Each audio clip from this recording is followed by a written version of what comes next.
The spinnerbait, a lure fishing classic and a master of versatility.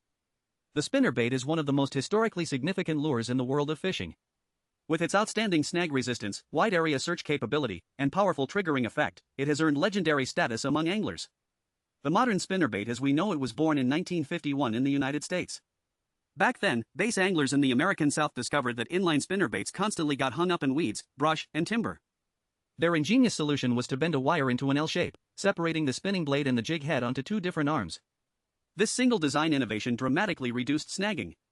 When the lure encounters an obstacle, the wire frame makes contact first and deflects it away, protecting the hook riding behind. But the spinnerbait doesn't look like a fish. Unlike a swimbait, it doesn't rely on realism.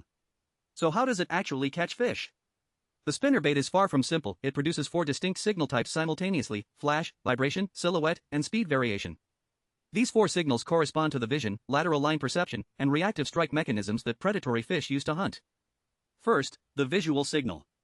The spinning blade generates intermittent flashes underwater. These flashes simulate the visual cue of a baitfish turning, or the glint of silver scales as a school of baitfish scatters. The blade is the key component for ultra-long distance attraction, while the skirt is what seals the deal at close range, triggering the final strike. Second, vibration. The spinnerbait doesn't just rely on flash. As the blade rotates, it pushes water and generates low-frequency hydraulic disturbance. A predator's lateral line system running along both sides of its body detects water movement, pressure changes, and low-frequency vibrations. This is why a spinnerbait remains deadly effective in murky water, overcast conditions, and low light. The fish doesn't have to see it first, it feels it coming. Third, the silhouette signal. The skirt, jig head, and trailer together form a composite profile. The spinnerbait doesn't need to look exactly like a real baitfish. It presents as a recognizable prey outline, something with volume, movement, speed, and the body language of escape. To us, it might look like a bizarre contraption of wire and rubber. To a predator's brain, it looks like fleeing prey. And here's a piece of spinnerbait knowledge that is seriously underrated: deflection strikes. When the lure bumps into a weed edge, a submerged branch, or a rock, the sudden pause, deflection, or acceleration in that instant is absolutely critical. A huge percentage of strikes don't happen during the steady straight retrieve. They happen the moment the lure bounces off cover, breaks free from an obstacle, or bursts out from a light to shadow transition zone. This means a spinnerbait isn't just a cast and wind bait. The more effective approach is to keep the lure tight to structure, and to throw in sudden rod tip snaps during the retrieve. Those little interruptions often produce the most unexpected and violent strikes. Blade shape matters enormously. Single blade or tandem? Willow leaf or Colorado? Each combination serves a different purpose. The willow leaf blade is slim and elongated, like its namesake. It produces intense flash with minimal rotational resistance, creating relatively subtle vibration. It excels in clear water, bright sunlight, and when you need to cover water quickly. Silver and other high reflectivity finishes are the top color choices. Think of the willow leaf blade as a visual attractor. When fish can see well and baitfish are abundant, its advantages shine. The Colorado blade, also called the teardrop blade, is rounder and wider. It generates significantly more rotational resistance and thus more thump, stronger vibration at a slightly slower flash frequency. It's the superior choice for murky water, overcast days, dawn and dusk windows, and cold water conditions. Gold and other silhouette accentuating colors work best here. The Colorado blade is a vibration-first attractor. When visibility is poor, you need the fish to feel the lure before it sees it. When running tandem blades, a dual willow leaf setup suits clear water, bright days, and active fish when you want to fish fast. A dual Colorado setup shines in cloudy, stained water with sluggish, reluctant fish. And the classic silver willow leaf paired with a gold Colorado is the ultimate all-round combination, effective in the vast majority of conditions. Skirt color follows the same logic as soft plastic selection. In clear water, go with white, pearl silver, light green and transparent, natural tones. In slightly stained water, use dark green, brown, pumpkin, or orange. In muddy water, reach for blue-black, black-red, or orange-black. During the spring spawning period, don't overlook pink and red. These colors can trigger a bass's territorial instinct in ways that natural tones cannot. What about trailers? What shape works best? First, let's be clear, a spinnerbait does not require a trailer. It catches fish just fine without one. Adding a trailer changes 4 things. 1. It increases the overall profile. When fish are active, targeting larger prey, or when the water is murky with low light, a trailer makes the spinnerbait silhouette more pronounced and easier for bass to detect visually and through the lateral line. 2. It refines the outline.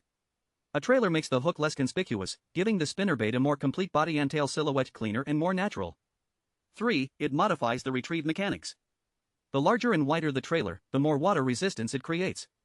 This gives the spinnerbait more lift, requiring a slower retrieve speed. You can fish it slower with more precision, and the action engages faster on the start. 4. It adds tail-generated turbulence. Different trailer shapes produce different action. A curly tail grub generates significant water disturbance and improves tracking stability. But be careful when you're burning a spinnerbait for fast search coverage. An overly bulky trailer creates excessive drag that can cause the whole lure to roll. In those situations, use a more streamlined trailer or none at all. If you think the spinnerbait is only a bass fishing tool, you're missing a huge part of the picture. The spinnerbait has another powerful application: snakehead fishing. This is one of the most iconic local adaptations of the spinnerbait in China. Today, the spinnerbait has become the top choice for targeting snakehead in open water, outperforming even hollow-body frogs and soft plastics. The spinnerbait's natural habitat is the edge of weed lines, fallen timber, and gaps in cover, exactly the same zone snakehead love. Its combination of high attractant power, high search efficiency, and low snag rate perfectly solves the challenges of open water snakehead hunting. Respectable casting distance and full water column control mean every serious snakehead angler keeps one in their pack. Another uniquely Chinese application is commercial pay ponds. The spinnerbait shines not only during the main stocking sessions but also in the post-stocking pickoff phase. Many anglers pay their entry fees with this secret weapon. In the first half hour after stocking, the spinnerbait is not necessarily the first choice. But once the freshly stocked fish have been heavily pressured and the remaining bass turn wary and skittish, that's when the spinnerbait's golden hour begins. Its high search efficiency lets you rapidly cover the limited pond area and pick off the scattered, still active fish. If the main session isn't the spinnerbait's best stage, the pickoff phase definitely is. Many assume the post-stocking window is strictly a finesse game with soft plastics. In reality, a spinnerbait in the pickoff phase delivers results far beyond expectation, especially when the bite is subtle and nobody else is getting a sniff. The spinnerbait's powerful triggering ability generates reaction strikes even when bass have no interest in feeding. Here's a practical pickoff tip: blade choice should favor small Colorado blades. They start spinning faster, engage at lower speeds, and keep rotating even on a slow retrieve. Weight should be 3.5 to 5 grams, as light as possible. Always use a trailer in the pickoff phase. A 3 to 5 centimeter curly tail is ideal. It adds controlled turbulence while slowing the fall rate so you can fish with greater precision. Retrieve as slowly as you can manage while keeping the blade turning, and incorporate small hops and pauses to trigger reluctant bass. Stick to natural colors, white, green, avoiding overly bright hues that might spook pressured fish.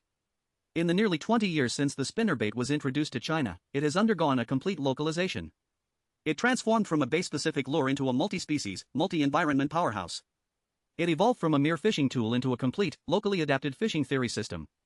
The spinnerbait's successful adaptation is a testament to angler ingenuity and creativity.